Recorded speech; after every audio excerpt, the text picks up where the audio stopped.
Bonjour Vincent Bouget. Bonjour, Jérôme Plédy. Alors on y va directement, effectivement, Frédéric Delon vient de le dire. Nous, communistes, nous sommes encore là. C'est le seul sens de votre candidature? Évidemment non. Évidemment non. Vous l'avez annoncé, la liste que nous conduirons en binôme avec Jo Menu est une liste qui se veut profondément citoyenne et ancrée à gauche. Nous continuons dans la perspective que nous avions tracée depuis plusieurs mois, c'est-à-dire construire un rassemblement citoyen qui soit porté par des valeurs clairement identifiables. La campagne commence juste, nous avons lancé notre candidature il y a une dizaine de jours et nous allons montrer aujourd'hui avec nos projets, avec la constitution de la liste, qu'on sera bien au-delà d'une simple candidature du Parti communiste. 7% des intentions de vote, d'ailleurs, Vincent Bouget, c'est vrai que c'est encourageant alors que votre campagne commence à peine. Voilà, c'est bon. Alors après, avec toutes les précautions qu'on peut avoir pour les sondages, il y a 2 mois de campagne qui arrivent et nous allons être offensifs. Alors, on en a parlé avec les différents invités tout au long de ce France Bleu Matin spécial élection municipale. La seule liste de gauche, c'est vous. Mais ça a encore un sens, gauche, droite. De nombreux intervenants dans cette émission ont dit que non. Je me suis même fait traiter de vieux par Daniel Richard lorsque je lui ai posé la question. Qu'est-ce que vous répondez, vous, à cette question? Ouais, c'est l'histoire du nouveau monde et de l'ancien monde. Mais moi, je remarque que le nouveau monde d'aujourd'hui, porté par Macron, est un monde qui bascule dans l'ultralibéralisme, le profit de quelques-uns. Et le rapport d'Oxfam ces derniers jours qui est sorti avec l'enrichissement considérable des milliardaires d'un côté et de l'autre côté une population qui dans sa globalité a des difficultés à vivre, montre que les clivages liés à la richesse sont très forts. Donc moi je crois que masquer ces clivages-là, c'est pas honnête pour la population. Mais tout de même, Daniel Richard, qui arrive en 2e position dans notre sondage, 20% des intentions de vote, il a été rejoint, que vous le vouliez ou non, par de nombreuses personnalités de la gauche nîmoise. On peut citer Jean-Paul Boré, on peut citer Alain Fabre-Pujol, on peut citer la France Insoumise également avec Karine Voincher.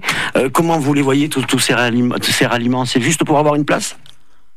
Écoutez, on verra dans les semaines qui viennent, mais moi je note, je l'ai encore écouté ce matin, et comme j'entends aussi ce que dit Jean-Paul Boré, c'est qu'il faut dépasser les clivages, que la gauche et la droite n'existent plus, qu'il suffit d'être républicain. Donc effectivement, nous on considère que faire de la politique, c'est aussi considérer les gens, être honnête et dire ce que l'on porte, et nous voulons, nous, être clairement là-dessus. Mais l'urgence écologique dépasse, y compris ce clivage, selon Daniel Richard.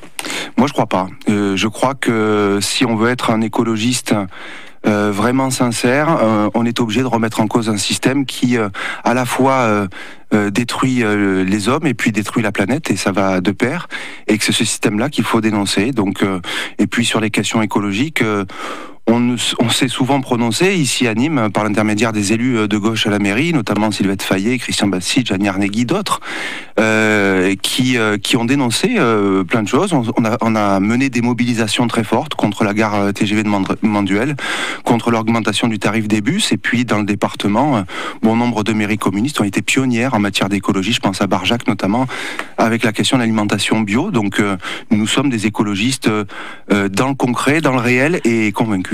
72% des sondés sont tout de même satisfaits du bilan de Jean-Paul Fournier. Alors là encore, on peut mettre en doute les sondages, mais les intentions de vote, 34% sont là aussi pour le dire. Les Nîmois ont l'air satisfaits du bilan de Jean-Paul Fournier à la mairie de Nîmes.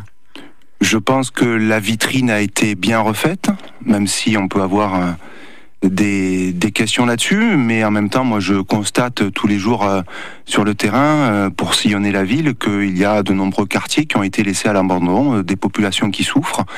Et celle-là, elle mérite que... Le plan en rue pour les quartiers en difficulté devrait y remédier. 14 millions d'euros vont être investis dans les prochaines années. Oui, c'est aussi l'État qui aide... 40 voilà, ouais, plutôt.